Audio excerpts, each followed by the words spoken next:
नमस्कार साथियों, कैसे हैं आप लोग। उम्मीद करता हूं बहुत अच्छे होंगे। निबंध लेखन की हमारी सीरीज चल रही है। 2 वीडियो आपको मिल चुके हैं, बहुत पसंद किया आप लोगों ने और मुझे पूरी उम्मीद है, पूरी आशा है कि आपको बहुत सारी उन वीडियो से हेल्प मिली होगी। 2 लेक्चर हमारे आपके पास पहुंचे हुए हैं, बता दूं आपको कौन कौन से हैं।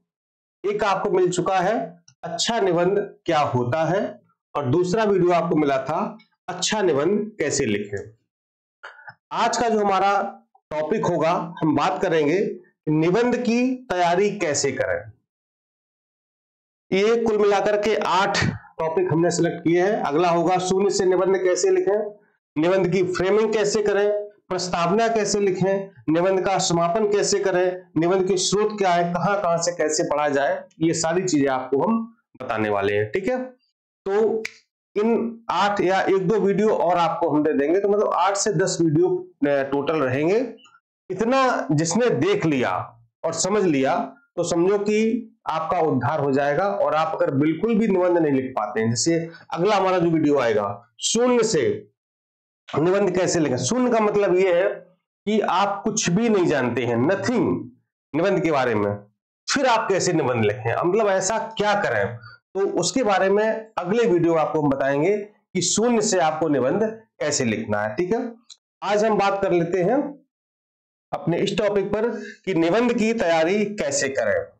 बहुत ही महत्वपूर्ण टॉपिक है आज का, निबंध की तैयारी कैसे करें, है ना। एक कहानी के तौर पर मैंने पॉइंट टू पॉइंट इसको यहां पर दर्शाया है ताकि आप चीजों को बेहतर ढंग से समझ पाए। ठीक है, यहाँ पर लिखा भी है और आपको हम समझाएंगे भी कि एक अच्छा निबंध कैसे लिखा जाए या निबंध की तैयारी कैसे की जाए। तो पहला बिंदु हमारा है, क्या लिखा है कि आपके मन में एक बड़ा सवाल यह उठता रहा होगा कि आखिर निबंध की तैयारी कैसे की जाए, इसके लिए कौन सी किताब पढ़ी जाए, सबका प्रश्न रहा होगा। और हमारे जो RO mains answer writing batch से जो बच्चे जुड़े हुए हैं, ठीक है, वो भी जो है यही प्रश्न करते हैं कि सर मैं मेंस में एकदम शून्य हूं, जीरो हूं, कभी नहीं लिखा, मैं वनडे की तैयारी करता था सर, अब मैं जो मुझे आरओ देना है, बीओ देना है, पीसेस देना है, तो मैं कैसे मेंस निबंध लिखूं। ठीक है, तो अभी सी बात है, मैक्सिमम स्टूडेंट के मन में ये सवाल उठता रहा होगा कि आखिर निबंध की तैयारी कैसे की जाए और किस किताब को पढ़ा जाए जिससे हमारा ऐसे तैयार हो जाए। पहली बात, उसका जवाब यह है कि ऐसी कोई किताब नहीं है जिसे पढ़कर आप रातों रात निबंध में पारंगत हो जाएंगे। मैं हमेशा कहते आया हूं, कोई किताब नहीं मार्केट में, भले बहुत सारे प्रकाशन निकाले हुए हैं, निबंध सीखें, निबंध पढ़े, ये निबंध, लेकिन वो निबंध खाली बस लिखे हैं, लेकिन आप अगर वो निबंध लिख करके परीक्षा में आएंगे तो फिर आपको कितने नंबर मिलेंगे, ये तो फिर बस एग्जामिनर जानेगा। ठीक है, निबंध का मतलब होता है आपके अंदर के भाव, किताबी ज्ञान नहीं। किताबी ज्ञान तो बहुत है, ठीक है, एग्जामिनर भी पढ़ लेगा, आपके अंदर भाव क्या है। ठीक है, आप जो है टॉपिक दिया गया है, आप उसको कैसे समझते हैं और कैसे अपनी अभिव्यक्ति करते हैं उस टॉपिक के संदर्भ में। ठीक है, ये होता है निबंध। ठीक, तो ऐसी कोई किताब नहीं मार्केट में। ठीक है, हाँ हेल्प ले सकते हैं, ऐसा नहीं है, मैं डिनाई नहीं कर रहा हूं किताब पढ़ना गलत है, आप हेल्प ले सकते हैं वहां से। ठीक, कोई अच्छी किताब ले लीजिए, अच्छी मैगजीन ले लीजिए, ठीक है, आप हेल्प ले सकते हैं, लेकिन उसमें लिखा है कि जो है महिला सशक्तिकरण का निबंध लिखा है, आप एकदम अपने छू छापा और जाके परीक्षा में लिख दिए, तो ये नहीं। ठीक है, उसमें आपके विचार होने चाहिए। अगला है, कोई ऐसी विधि भी नहीं है जिसे रटकर आप निबंध के प्रश्न पत्र में बेहतर प्रदर्शन कर सकें। ऐसी कोई विधि नहीं, मतलब कि आपको जैसे 10 निबंध दे दिए जाए, 20 निबंध दे दिए जाए, आप एकदम से उनका रट्टा माला पूरा रट ले एकदम से, ठीक है, और वही परीक्षा में आ जाएगा, इस बात की कोई गारंटी नहीं है। हाँ, टॉपिक वो हो सकता है, लेकिन जो पूछने का तरीका है वो तो डिफरेंट हो सकता है ना। जैसे महिला सशक्तिकरण हो गया, पर्यावरण हो गया, जलवायु हो गया, आपदा हो गया, अर्थव्यवस्था आपकी हो गई, राजनीति हो गया, समाज हो गया। ठीक है, तो इस पर ये टॉपिक तो आप है, लेकिन इसमें किस तरीके से निबंध बन जाएगा ये आपको पता नहीं चलेगा। तो आप जो रट करके गए हो वो कैसे आप छाप पाओगे, नहीं हो पाएगा ना। इसलिए जब तक आप लिखना नहीं सीखेंगे तब तक आप जो है पारंगत नहीं हो पाएंगे, सबसे बड़ी बात ये है। और देखते हैं सारी बातों के जवाब। फिर ऐसा क्या है जो निबंध के प्रश्न पत्र में आपको सहज और सफल बनाएगा। यहां आपसे इस बात की बहुत अधिक उम्मीद नहीं की जाती है कि आप दिए गए विषय में तथ्यों का विशाल पहाड़ खड़ा कर दें, बल्कि अधिक उम्मीद यह की जाती है कि आप अपने रचनात्मक और कल्पनात्मक कौशल का परिचय देते हुए दिए गए विषय की अवधारणा को स्पष्ट करें। निबंध को नीरस व उबाऊ बनाने की बजाय सरस व रोचक बनाएं। देखिए बड़ी अच्छी बात कही गई है कि जो टॉपिक आपको दिया गया है परीक्षा में निबंध लिखने के लिए, ठीक है, वहां पर एग्जामिनर, परीक्षक आपसे ये उम्मीद नहीं करता है कि आप इस टॉपिक के बारे में बहुत कुछ जानते होंगे। ये उम्मीद ही नहीं करता वो आपसे। क्यों? क्योंकि भाई टॉपिक तो बहुत सारे हैं, तो आप जो है कितने कितने टॉपिक में विद्वान बनेंगे। वो आपसे विद्वता की उम्मीद ही नहीं करता है, और ये भी उम्मीद नहीं करता है कि जो टॉपिक दिया गया है वहां पर इतने आंकड़े दे दें, इतना डेटा दे दें, इतनी सारी चीजें भर दें, अंबार लगा दें। कोई मतलब नहीं इस चीज का, कोई मतलब नहीं। आप डेटा पर डेटा भर दोगे, कोई मतलब नहीं है, ठीक है। तथ्यों का विशाल पहाड़ खड़ा, कोई मतलब नहीं। बल्कि उम्मीद यह की जाती है कि आप रचनात्मक, मैंने स्टार्टिंग में ही शब्दों का रचनात्मकता हो गया, रोचकता हो गया, कल्पनाशीलता हो गया, ठीक है, ये रचनात्मक और कल्पनात्मक कौशल का प्रदर्शन करते हुए, परिचय देते हुए जो विषय की अवधारणा है उसको स्पष्ट करें। यानी कि निबंध जो टॉपिक पूछा गया है, ठीक है, जैसे मैंने अपने बैच में कल एक निबंध पूछा था कि बेरोजगारी निवारण में शिक्षा की भूमिका, ये हमारा टॉपिक था निबंध का, ठीक है। बेरोजगारी निवारण में शिक्षा की भूमिका, यानी कि यहां पर दो चीजें हैं। एक तो आपको बेरोजगारी के बारे में बात करनी है, और दूसरी बात करनी है आपको शिक्षा के बारे में। इन दो चीजों के अतिरिक्त आपको किसी तीसरी चीज पर बात नहीं करनी है। अब इसी में चाहे बेरोजगारी के आप आंकड़े दे दीजिए, चाहे उनका डेटा कुछ दे दीजिए, उससे संबंधित कुछ चीजें दे दीजिए, ठीक है, और साथ में ये बता दीजिए कि अगर कोई व्यक्ति शिक्षित होता है तो वो बेरोजगारी से कैसे बच सकता है, और अगर कोई व्यक्ति अशिक्षित है तो उसके ऊपर क्या क्या दुष्प्रभाव पड़ेंगे जिससे कि बेरोजगारी, यानी कि वो बेरोजगार कहलाएगा, ठीक है। तो शिक्षा का महत्व यहां पर बताना आपको, बेरोजगारी को बढ़ाने में भी और हटाने में भी। यानी कि अगर हम शिक्षित नहीं होंगे तो बेरोजगारी का क्या होगा, बढ़ेगी। जब आप शिक्षित नहीं तो लोग बेरोजगार घूमेंगे। फिर जो शिक्षित बेरोजगार है उनके बारे में बताना है कि लोग शिक्षा तो ले रहे हैं लेकिन फिर भी बेरोजगार है। क्यों?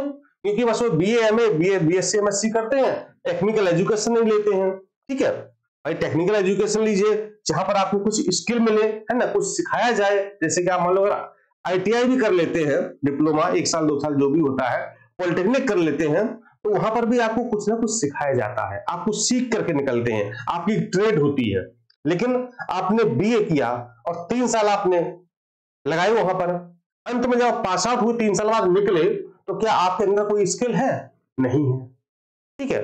तो वही बात करनी है कि ऐसी शिक्षा हो जो कि बेरोजगारी को दूर करने में सहायक हो। अब बीए पास लड़का वो दिन में 2 रुपए नहीं कमा सकता है, अपनी शिक्षा के द्वारा मजदूरी करके तो कमा सकता है, 500 रुपए, 700 रुपए, 800 रुपए कमा सकता है, लेकिन अपनी शिक्षा के द्वारा हाँ ये कर सकता है कि अपना कहीं प्राइवेट ट्यूशन पढ़ा ले, ये हो सकता है, ठीक है।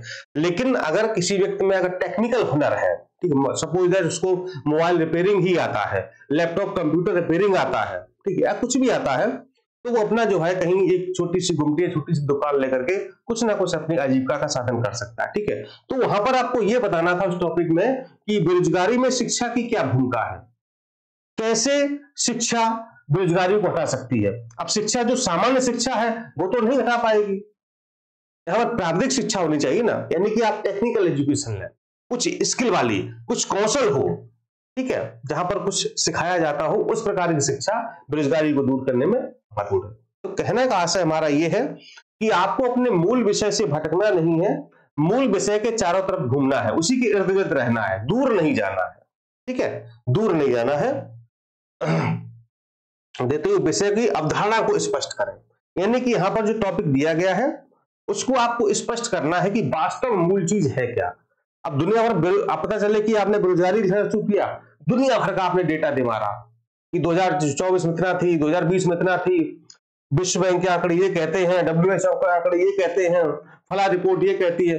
अब कोई मतलब नहीं, भारत के संदर्भ में चीजें पूछी गई हैं, आप भारत के संदर्भ में लिखिए, भले ही आप वैश्विक कुछ आंकड़े दे दीजिए, ठीक है, कुछ रिपोर्टों का जिक्र आप कर दीजिए, कोई आपत्ति नहीं है, लेकिन जो आपसे पूछा गया है, जो बेरोजगारी के बारे में पूछा गया है और जो शिक्षा के बारे में पूछा गया है, उनको दोनों को कंपाइल करते हुए साथ में आपको लेना है, ठीक है, यानी कि यहाँ पर दो चीजें हैं, दो टॉपिक हैं, बेरोजगारी और शिक्षा, तो उसी को दोनों को आधार बनाते हुए आपको आगे बढ़ना है और अपने निबंध को लिखना है, ठीक है। निबंध को नीरस और उबाऊ बनाने की बजाय सरस व रोचक बनाना, मतलब बहुत क्लिष्ट भाषा, अजीबोगरीब डाटा, अजीबोगरीब कहानियां, ऐसा मत लिखिए। निबंध लगे कि आप एकदम कोई कहानी टाइप की पढ़ रहे हैं, जैसे कि आपने देखा बचपन में जो अपने दादा दादी नाना नानी कहानियां सुनाया करते थे, है ना, तो हम लोग जो है एकदम से खो जाते थे उसमें, लेकिन उनके सुनाने का तरीका अलग होता था, है ना, मतलब एकदम से पूरा एकदम कॉन्सेप्ट क्लियर था उनका कि कब कहां पर कौन सी चीज बोलनी है, किस तरीके से बोलनी है ताकि बच्चों को रोचक लगे, है ना, पूरा सुनाते थे, राजा की कहानी, कभी परियों की कहानी, है ना। ये दूसरी बात, आप एक फिल्म का, किसी मूवी का एग्जांपल ले लीजिए, ठीक है, तो मूवी में क्या होता है, एकदम से हर चीज एकदम सीक्वेंस वाइज होती है, क्रमबद्ध रूप से होती है, चीजें बिखरी हुई नहीं होती हैं, यानी कि इसके बाद ये हुआ ये हुआ ये हुआ, ठीक है, तभी आप 2.5-3 घंटे आराम से थिएटर में बिता पाते हो। और जो मूवी ऐसे ही बन जाते हैं, जो फ्लॉप हो जाते हैं, उनकी कोई कहानी नहीं, कोई स्क्रिप्ट नहीं होती है, जो मन आए वहां डाल दिया, कोई मतलब नहीं है, अंत में क्या होता है, फ्लॉप हो जाती है। ना उसमें गाने अच्छे थे, ना ही उसकी स्क्रिप्ट अच्छी थी, ना ही कहानी अच्छी थी, ना ही डायलॉग अच्छे थे, कुछ भी अच्छा नहीं था, फ्लॉप हो गई, ठीक है। इसलिए भले ही मतलब आपको बहुत ज्यादा उस पर कॉन्सेप्ट क्लियर ना हो टॉपिक पर, कोई आपत्ति नहीं है, लेकिन उन शब्दों का चयन, वाक्यों का चयन और जो कंटेंट आप डाल रहे हैं उसका चयन इस तरीके से करें कि लोगों को रोचक लगे, अच्छा लगे, सरल हो, आसान हो, समझने में मुश्किल ना हो, इतनी बातों का आपको ध्यान रखना है, तभी आपका निबंध क्या होगा, एक अच्छा निबंध बन पाएगा, सरस व रोचक बनाया, ठीक, ये ध्यान रखना आपको। इसके बाद क्या करना है, निबंध की तैयारी एक सतत प्रक्रिया है, मैं कई बार बता चुका हूं, ठीक है, एक दिन में आप निबंध के मास्टर नहीं बन सकते, एक महीने में भी नहीं बन पाई, बहुत पुरानी, मतलब सतत प्रक्रिया है, मतलब आपको बहुत सारी मेहनत करनी पड़ेगी। पिछले वाले वीडियो में हमने आपको बताया था कि मैं निबंध कैसे लिखता था, ठीक है, आप देख लेना उसको। परीक्षा में बेहतर निबंध लिखने के लिए आपको नियमित अभ्यास करना चाहिए, और नियमित अभ्यास का मतलब है कि प्रति सप्ताह कम से कम 2 निबंध जरूर लिखें, कम से कम की बात हो रही है, ज्यादा आप कितने लिख सकते हैं, 3-4 लिख सकते हैं, कम से कम 2 निबंध हफ्ते में, प्रत्येक सप्ताह 2 निबंध आप जरूर लिखें, ठीक। ध्यान ये रखना है कि हम जिस टॉपिक का चयन कर रहे हैं, टॉपिक आप किसी किताब से ले लीजिए या प्रीवियस के कोई क्वेश्चन पेपर है आपके पास, वहां से आप ले लीजिए, ठीक है, या अपने मन से ही कुछ बना लीजिए, उस पर लिखना शुरू करें। और जरूरी नहीं कि आपने कोई टॉपिक लिया, मान लो आप बेरोजगारी में शिक्षा की भूमिका, या क्या मनरेगा में संशोधन जरूरी है, स्त्री विमर्श, दशा और दिशा, साहित्य समाज का दर्पण है ना कि प्रतिबिंब, है ना, इस तरह से जो टॉपिक आपने ले लिए, ठीक है, तुलसीदास का लोक मंगल या कबीरदास का या सूरज, कुछ भी आप ले लिए, टॉपिक ले लीजिए। जरूरी नहीं है कि आपने निबंध लिखना प्रारंभ किया है तो आप 600 शब्द लिख ही पाएंगे या 700 शब्द लिख ही पाएंगे, इस बात की कोई गारंटी नहीं है, ठीक है, लेकिन आप कुछ ना कुछ जरूर लिखेंगे। अगर आप लिखने बैठे हैं तो 1 पेज 2 पेज यानी कि 100 शब्द 150 शब्द 200 शब्द आप लिख पाए, ठीक है, लिख लें, कोई बात नहीं। लिखे हुए को पढ़ें कि हमने क्या लिखा है। भाई आपने जो लिखा है उसको आप पढ़िए कि आपने लिखा क्या है। इसके बाद देखिए कि इसके अतिरिक्त अब आपके मन में और क्या विचार आ रहे हैं और आप क्या सोच पा रहे हैं।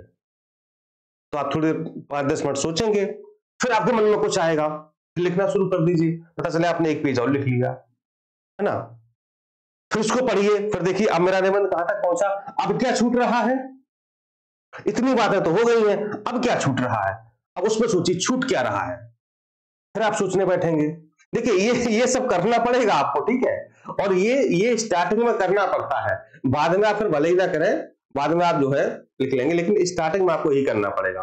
फिर आप मतलब ये इस तरह 3-4 बार थिंक करने पर, सोचने पर आपका निबंध जो है पूरा हो जाएगा। फिर पूरे निबंध को पढ़िए, जो आपने 500, 600, 700 तो लिखे हैं, पूरे निबंध को पढ़िए और फिर पढ़ करके ये अपने आप में फील कीजिए, अपने आप से पूछिए क्या ये मैंने सही लिखा है। तो आपको कुछ जवाब मिलेगा आपके अंदर से कि हाँ यार नहीं, या कहां पर गलती। हालांकि अपनी गलतियां कम पकड़ में आती है, लेकिन फिर भी अगर गलती साफ साफ दिख रही हो तो पकड़ने में कौन सी दिक्कत है, अपनी हो चाहे दूसरे की हो, आप पकड़ेंगे। फिर ये देखिए क्या हमने ये निबंध जो है क्रमबद्ध रूप से लिखा है, क्या ऐसे लिखा जाना चाहिए। ऐसा नहीं लगता कि जो चीज जो है तीसरे पेज पर चली गई है वो दूसरे पर होनी चाहिए थी, और जो दूसरे पे है वो चौथे पेज पर होनी चाहिए, ऐसा नहीं लग रहा है। ऐसा भी आपको लगेगा। ये सब देखिए, ये सब जो चीजें हैं ना, ये आपको करनी पड़ेंगी, ठीक। तो ये सब करना है आपको। तो धीरे धीरे क्या होगा कि फिर जब आप उसी टॉपिक पर आप लिखना शुरू करेंगे, एक बार तो लिख लिया, अब फिर से लिखिए उसी टॉपिक पर, ठीक है। तो जो आपने पहले लिखा था निबंध और जो दूसरी बार लिखेंगे तो उससे कहीं बेहतर होगा। और ऐसे अगर उस टॉपिक को आपने 3 से 4 बार 5 बार अगर उसी टॉपिक को रिपीट कर दिया तो उससे 2 फायदे होंगे। एक तो वो टॉपिक आपका बिल्कुल क्लियर हो जाएगा, दूसरी आपकी राइटिंग भी अच्छी होगी, लिखने का तरीका आपको पता चल जाएगा। ये भी पता चल जाएगा कि कौन सी चीज कहां पर डालनी चाहिए थी और कौन सी चीज छूट गई है, उसको आगे डालना चाहिए था, ठीक है।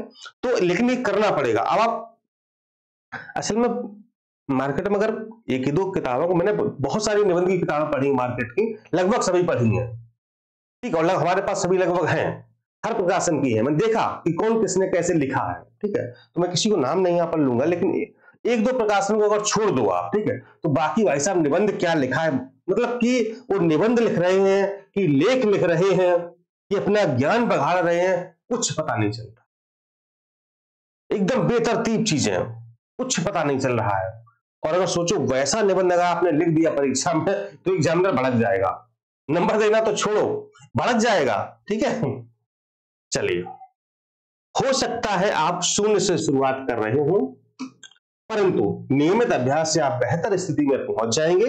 इसलिए जैसा भी लिख रहे हो प्रयास जरूर करें, ठीक है। क्या करना है, जैसा भी लिखे, उल्टा सीधा सब कुछ। और एक चीज ध्यान रखना, निबंध में और हिंदी में वर्तनी का बहुत असर पड़ता है। वर्तनी आपकी साफ और एकदम से शुद्ध होनी चाहिए, है ना। मतलब कहां पर बिंदी लगना है, कहां मात्रा लगना है, कहां पूर्णविराम लगेगा, कहां पर क्या लगेगा, ठीक है। इन चीजों का आपको बहुत ज्ञान होना चाहिए। साथ ही जो शब्द आप लिख रहे हैं उसकी वर्तनी शुद्ध होनी चाहिए, ठीक है, शुद्ध होनी चाहिए। जैसे आप ग्रह लिखा आपने, ठीक है, और ग्रह लिखा, तो स्पष्ट होना चाहिए कि हमें ग्रह क्या मतलब क्या है और ग्रह का मतलब क्या है, ये स्पष्ट होना चाहिए। ग्रह का मतलब आपका घर है और ग्रह का मतलब जो आपके सैटेलाइट है, ठीक है, चंद्रमा, जिससे पृथ्वी हमारा ग्रह है, ठीक है। तो ये स्पष्ट होना चाहिए। अब पता चलेगा आपने जहां घर लिखना था वहां पर ये वाला यूज कर लिया, और जहां पर ये जो आपके पृथ्वी वगैरह है, जो आपके ये ग्रह है, वहां पर आपने ये वाला इस्तेमाल कर लिया, ठीक है। तो ये जो है मतलब अर्थ का अनर्थ पर पूरे वाक्य का अनर्थ हो जाएगा, ठीक। बहुत सारी चीजें हैं। अब जैसे कुछ लोग लिखते हैं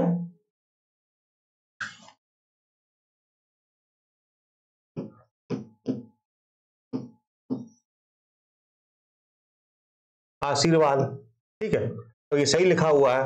अब कुछ लोग क्या करते हैं,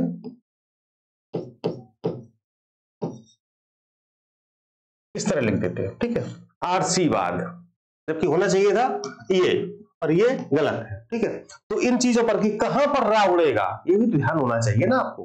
ठीक है, और जैसे देखा कि जब अरे यार ये लिखे हो तो गोला बनाएगा, पार देगा नंबर। ठीक है, जब उसको हिंदी लिखना नहीं आता है तो निबंध क्या लिखेगा। तो इन चीजों को आपको ध्यान रखना है, इसलिए जैसा भी लिख रहे हो प्रयास जरूर करें। राष्ट्रीय स्तर के समाचार पत्र एवं मैगजीन का अध्ययन करते रहे। बार बार कहता हूं, जो भी आप समाचार पत्र ले रहे हैं उसका जो संपादकीय आता है, उसका जो आर्टिकल आता है, जनसत्ता आप लोग जरूर पढ़ें, तभी अच्छा निबंध लिख पाएंगे। योजना, कुरुक्षेत्र, विज्ञान प्रगति, आउटलुक, डाउन टू अर्थ, ये ऐसी मैगजीन है जो आपकी निबंध शैली को विकसित करेंगे और आप वहां से बहुत ही ऑथेंटिक कंटेंट भी उठा सकते हैं। जरूरी इन सारी मैगजीन पढ़ें, आप एक दो को फॉलो कर सकते हैं। ठीक है, ऑनलाइन भी अवेलेबल है, उनको आप पढ़ सकते हैं, मार्केट में भी अवेलेबल है। ठीक, तो लेकिन ये चीजें ऐसी ना कि जैसे योजना कुछ सूत्र हो गया तो उसमें सीधे मतलब भारत सरकार के मतलब स्पष्ट आंकड़े रहते हैं, स्पष्ट चीजें रहती हैं, जो भी है सब रहता है। ठीक है, तो इस योजना को क्षेत्र मतलब हर महीने अपना एक हर विषय पर आती है। ठीक है, तो जैसे मान लो कोई है कृषि एवं ग्रामीण विकास, तो कृषि एवं ग्रामीण विकास से संबंधित उसमें कई सारे आर्टिकल होंगे, कई सारे जो है लोग होते हैं, विद्वान होते हैं, लेखक होते हैं, वो अपना लेख लिखते हैं। तो जब सबके विचारों को आप पढ़ेंगे, देखेंगे, तो वहां पर आपको कुछ कंक्लूजन निकल के आएगा, वहां से अच्छी चीजें आप उठा सकते हैं। इसी तरह कुरुक्षेत्र से ले लीजिए और जहां से आपको मिलता है। ठीक है, लेकिन ऑथेंटिक सोर्स का इस्तेमाल करते हुए अपने निबंध को आपको बेहतर बनाना है। और मैं गारंटी देता हूं कि आपने अगर इतना कर लिया तो आप निबंध एक बहुत अच्छी स्थिति में पहुंच जाएंगे। और देखिए आरोह में ना निबंध काफी मायने रखता है। 120 नंबर का है, सोचिएगा 120 नंबर का, अगर आप 75 प्लस पहुंच गए, से कितना 75 प्लस निबंध में, तो समझिए कि आप सिलेक्शन के बहुत नजदीक पहुंच गए। 75 मतलब यह है कि पर निबंध आपको 25 अंक मिलने चाहिए कम से कम, और मिलते हैं 40 नंबर में। 40 नंबर निबंध 25 क्यों नहीं मिलेंगे? लोगों को 26, 27, 28 तक मिलते हैं, क्यों नहीं मिलेंगे? तो आप अच्छा लिखेंगे तो मिलेंगे आपको। ठीक है, तो चलिए फिर अगले टॉपिक का आप वेट करिए, जल्दी उपलब्ध होगा कि शून्य से निबंध कैसे लिखें। अगर आपका दिमाग एकदम शून्य है, आपके दिमाग में कुछ भी नहीं है, फिर आप निबंध कैसे लिखेंगे, वो ट्रिक भी आपको हम अगले वाले वीडियो में बताएंगे। नमस्कार।